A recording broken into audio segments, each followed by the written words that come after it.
Hello, you awesome friends. This is your pal, Edward here speaking, and welcome back to an interview with Edward. Our show's gone global thanks to your good-looking support. I just want to say thank you. Now, we've got one of my great friends on the show today, someone who's really looked after me and helped me out in many, many personal business ways. He's a great guy, and he works for a company that you may have heard of. And besides the company, he is an amazing man and business leader. Niel, Isdale, it's an honor to have you with us. Hi, Ed and everybody. Thank you for joining and listening in. It's a pleasure to be here today. And like Ed said, I've had the great privilege of knowing Edward, for almost a year now, and having great conversations and sharing ideas. So it's a pleasure to be here, Edward. Thank you. Oh, Niel, and thank you. And I just want to ask you, Niel, tell us about what you do and how you personally add value to people's lives. It's a great question. So I'm privileged enough to lead two customer success teams as part of the talent organization at LinkedIn.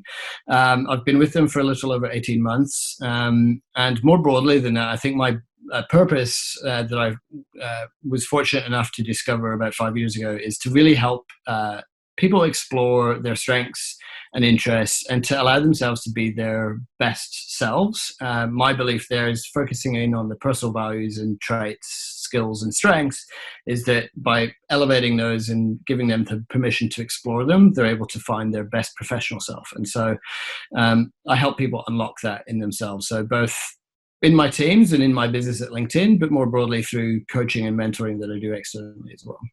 Yeah, and I was going to ask you about both. And I suppose, firstly, with the teams you run, what part of LinkedIn is it? What are your teams actually doing on a day-to-day basis? Yeah, so we help people on a day-to-day basis, our customers, maximize their value and the return on investment on LinkedIn talent solutions products. So that includes LinkedIn Recruiter, and that is to help fundamentally our customers connect the world's talent to greater economic opportunity on a daily basis.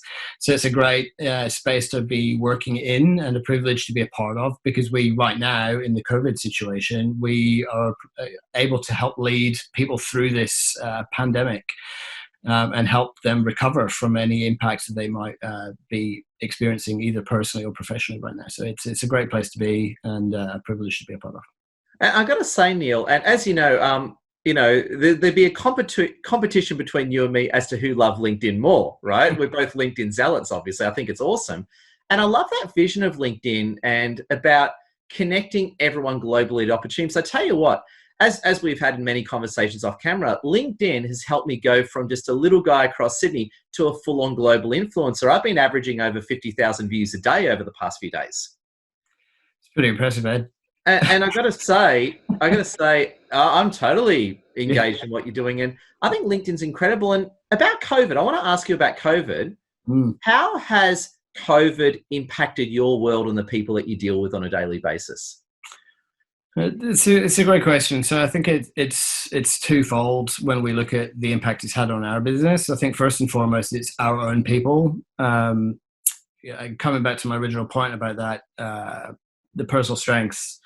My philosophy and LinkedIn's approach to this whole pandemic situation globally has been to look after our people first, and I think that's an approach we've seen very unified across Australian small businesses, certainly in the corporate world and more broadly across all our business customers, has been to look after their people first. And, we are all human-centric at heart, and that's certainly played out in this pandemic.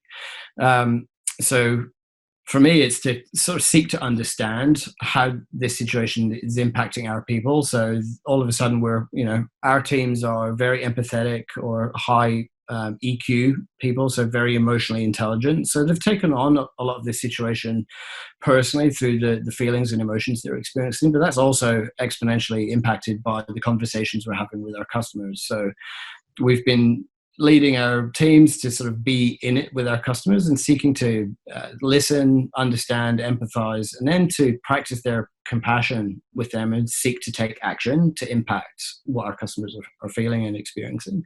But that can be difficult right now because, as we know, we don't know how long this pandemic is going to go on for, and our customers don't really know yet how to get out of this or how to plan their way out of it. A lot of our customers are still experiencing that that panic mode of what does this mean for my business, and how is this going to ultimately shape the future of my business, either uh, to the detriment of the business if it wasn't able to survive, or it can actually shape a business for the better going forward and actually makes us quickly pivot or innovate to get out of the situation that we're in. So that's how we're sort of leading through, is to be in it with our customers, listen, not to sell or to push utilization of LinkedIn, or even to take our call sometimes. We're just here to be in it with our customers and to be there right now. And I'm just going to say, Neil, I love how you framed that, right? Because, bringing myself into the action,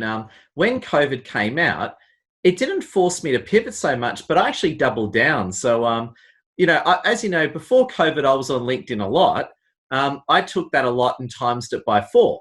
And it's funny, actually, because the whole COVID situation has forced myself and a lot of other people to really become pros on LinkedIn. Because whilst I thought I was somewhat there on LinkedIn, since COVID, it kind of forced us all to get really good at online quickly, didn't it?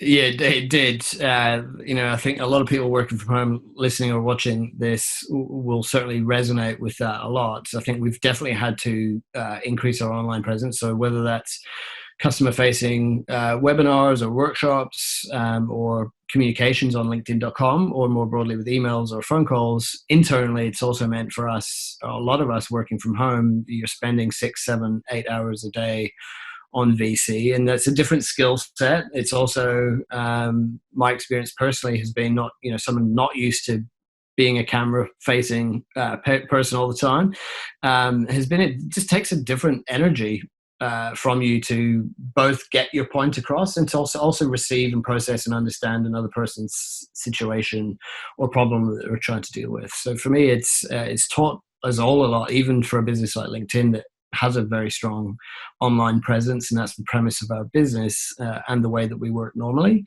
It's forced us to sort of go back to the drawing board somewhat and redesign our own go-to-market strategy for our customer-facing teams, and sort of reimagine the offering. And it's been a great exercise to go through. And a lot of what we've experienced is something we're going to take forward and continue doing after our sort of return to normal, as that returns over the coming months. It's been a journey, and it continues to be that way. And every day is a different day.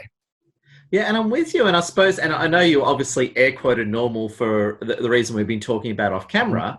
As we know, I know you're air quoting normal. There is no such thing as normal again. I suppose the world has permanently changed, as we all know. How do you think, your world and society is going to be different going back to normal, which doesn't really exist? That's right. I think we'll all be defining what that looks like for us on a personal level and in business. So whether you own or run your own business, or whether you lead teams or are part of a team, I think it's going to be a very long, drawn out process. I think we'll return to some sort of world that did exist before COVID to a certain degree, because we are social creatures and we need that social interaction for all the reasons. But I think it's forced a lot of businesses to see the opportunity that COVID has actually brought, and that is the way we look at our go-to-market, the way we present ourselves, either personal brand or our company brand online, and the importance of that projection to attract the right people to your organization, whether that's talent or whether that is customer, and the way that they view your business and incite you to spend more with your business. And I think that is very, very important. So we've heard from all of our customers over the last 2 months, and their focus is flipped from sales to their online presence and their brand and how it's perceived online. That serves 2 purposes. Like I said, I think it helps keep current staff and customers engaged with your brand and seeing how you're managing and how you're leading or being a leader in your space or industry. And then 2, it helps attract new business or new talent to your organization to help you grow your business further. So it's actually been in some senses, despite the health challenges and impact and the mortality side of it, I think it's actually presenting people with the situation where they've had to force themselves to look at their business and how they can reimagine it and present its best foot forward. And we're seeing a lot of businesses plan and speak with us and engage with us in that sense too. So that's been a big shift in our business. I think we'll see that more broadly because businesses have been forced to maintain just an online presence because you physically cannot have that right now. So that will be something positive that comes out of this, and I think it allows us to engage with businesses and people in a completely different way. And I think it's been a positive thing.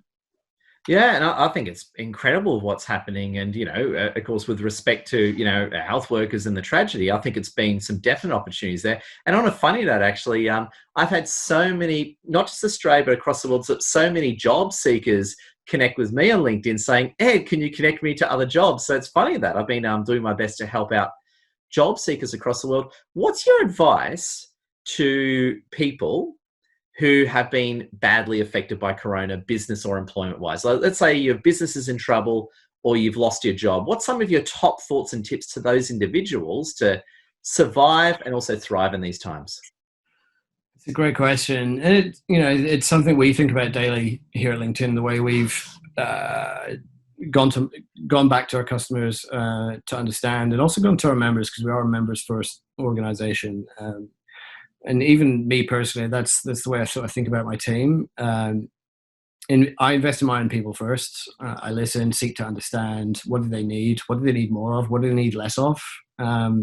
First and foremost. So in your business, that's what you should be thinking to do, is to understand the emotional impact for your teams or your people. Is how is this current situation affecting them? It might not just be a downturn in business or the inability to hit your revenue number if you're in sales because of the situation. It can also be the emotional effect and toll that you take on from speaking to your customers and within your business, right? That's an unseen and less understood symptom of all this situation, is that emotional toll we take on as employees trying to help our customers. So that's been a big focus for us. And then coming back to that earlier point on the business front as well, has been the online presence. So how are you demonstrating compassion for your customers? How are you showing good leadership or good thought leadership for the industry that you're in? And how are you showing up online? And you're not pushing sales or looking to take advantage of the situation. It's, your customers remember the businesses that were there for them and seeking to understand how to help. I'm not talking about giving discounts or pausing payments. It's literally just how best can I, as a leader or as your customer success manager or account manager or whatever that might look like for you, is how could I be there for you? It could just be letting somebody vent and let their emotions spill over to you as a neutral party to listen about their challenges or detriments to their business.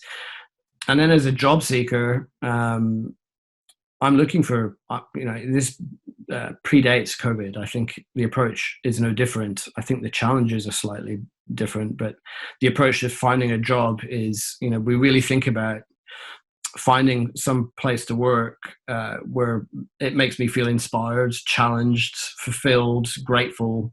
And I think that's a natural human right for anybody to seek out from an employer. So that ties nicely into my first point, is how are employers showing up online and demonstrating that is a role or a place where they can find that. Because that is a natural human right for anybody to want and to find, and shouldn't be restricted to the lucky few of us that get to find that. And then in terms of how to engage with these employers, LinkedIn.com, and I'm not plugging that because I work at LinkedIn. It's something I leveraged heavily before I joined, and it gives you the ability to build relationships with people in those organizations that you have found that have demonstrated some of the things I just talked about. And importantly, it gives you a leg up, especially now that there's a wealth of great talent on the market due to the impacts that have been forced upon us due to the COVID pandemic.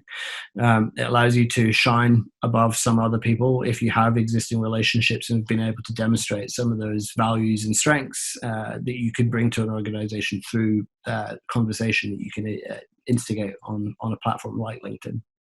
Oh, beautifully well said. And I couldn't agree with you more. And a lot of the advice you've given me has been absolutely incredible. And I've got to say, that's what I love about LinkedIn and Microsoft. And before you mentioned as well, emotional intelligence. And as you know, visited your wonderful office quite a few times. And I've got to say, LinkedIn, yeah, and we're in Sydney for the sake of our global audience.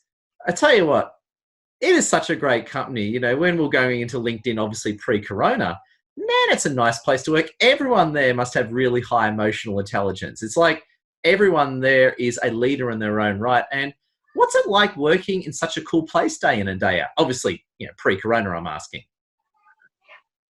I've used the word a lot on this call already, and I promise this will be the last time I use it. It really is inspired. It's an inspiring place to work, and I think broadly, it's been tough to find this in organizations personally before I joined LinkedIn.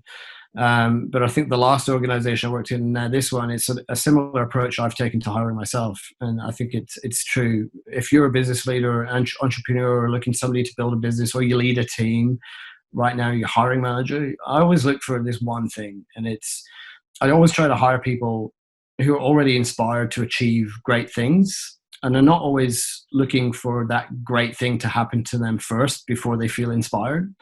That's something you can't coach or teach or instill in somebody. I think that's innate in their behavior. And I think if you look for that thing in people first, you get an organization that or a team or a business that are aligned in achieving a common goal when they understand the why first, why you're doing something, why you're building something, why you're selling a service, or why you're trying to solve a certain problem, and then you can follow with the how and the what. And I think that's something a lot of businesses are now starting to understand more and more, and it's something something that was introduced to me very early on in my career through Simon Sinek, the great thought leader from the United States, and many of his books. I think those core principles will allow you to achieve greatness, and allows the people that buy from you to understand why they're buying from you, why they should choose you over your competitor or somebody else. So that is right across the board at LinkedIn globally.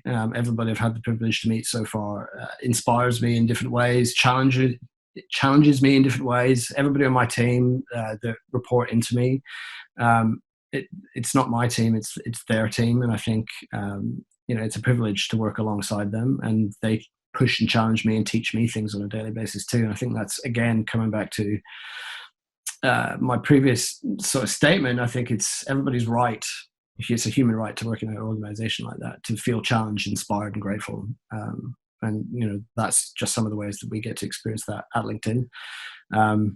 So yeah, I think that sort of sums it up nicely, really. I love your thoughts on equality. Couldn't agree with you more. And you mentioned coach and mentoring. Now, again, we've been talking a lot on camera about this. You're an amazing speaker, coach, and mentor.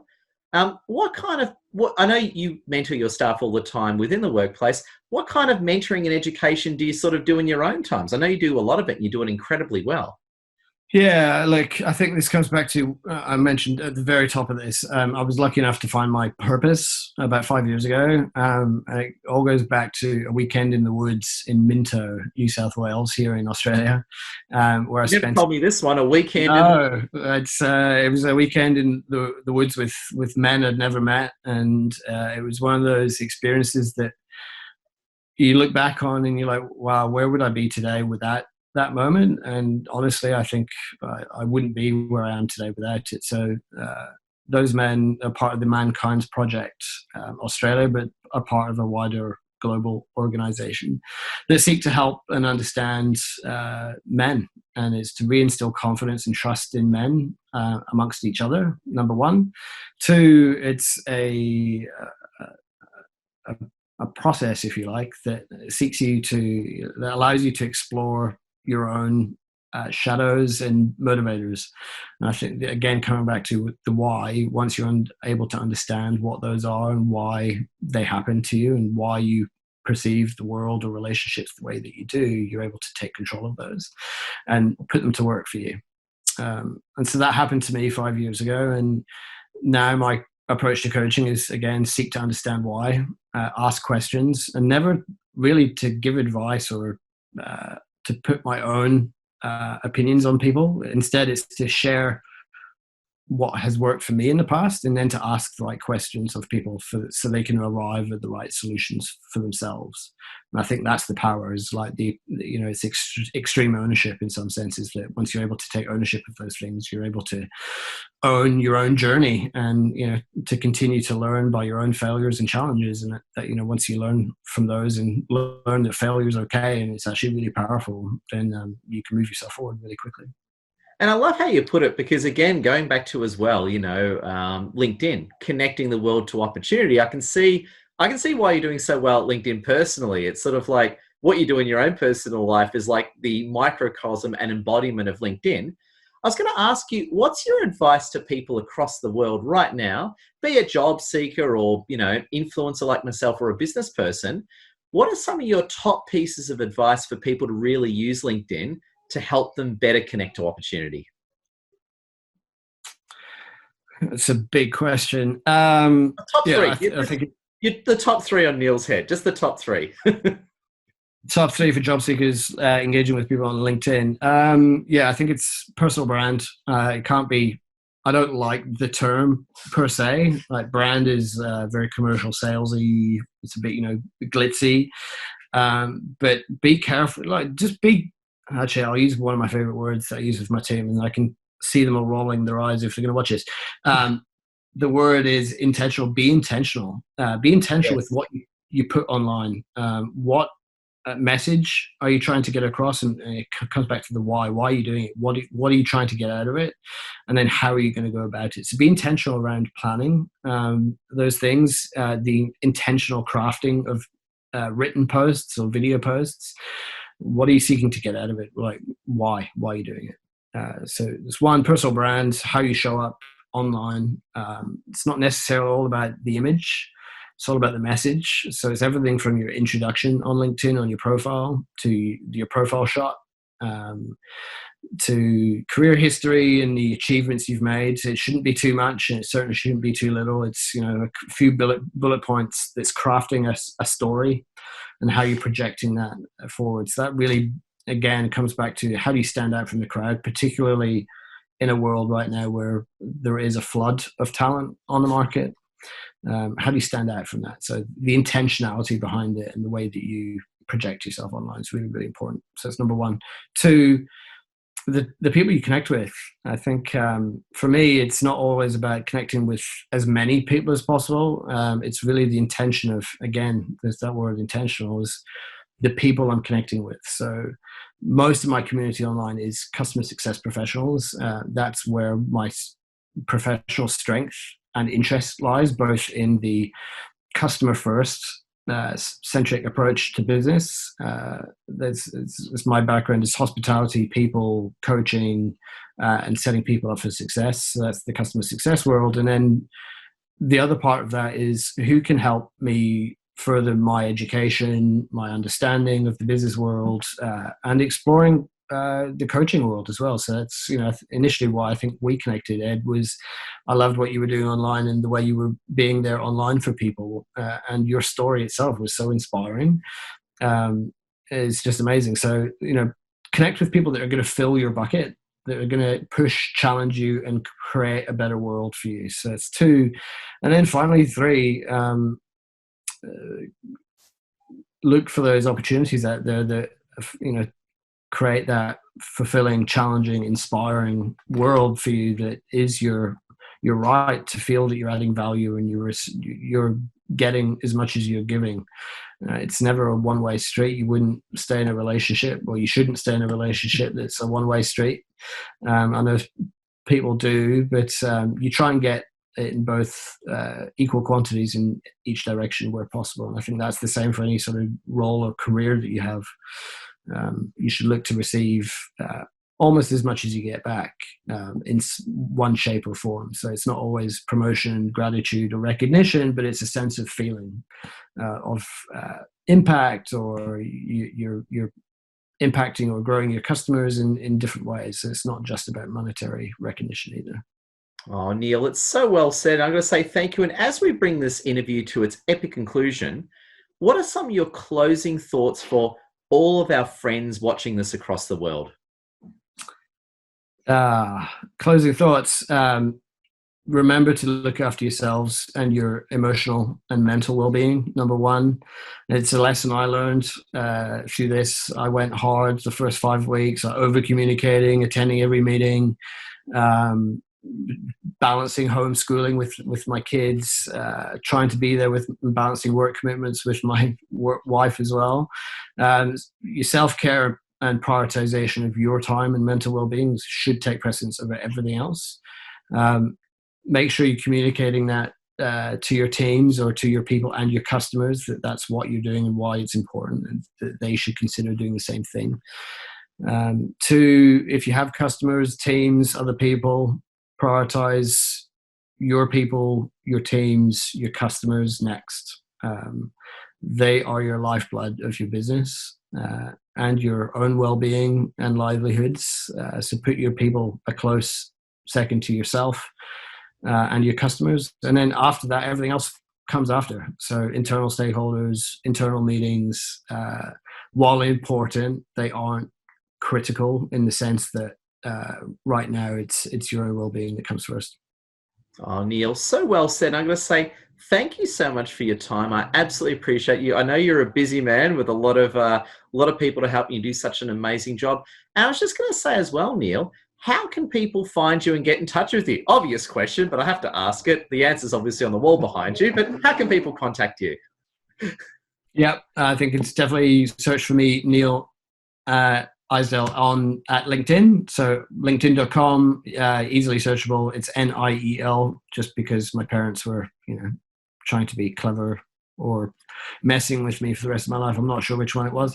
You can certainly search for me on LinkedIn. I was like, I thought it was like Welsh or some kind of cool Gaelic spelling or something like that. I think it's Scandinavian roots or something, but it's like they teach you in school. It's I before E, except after C, right?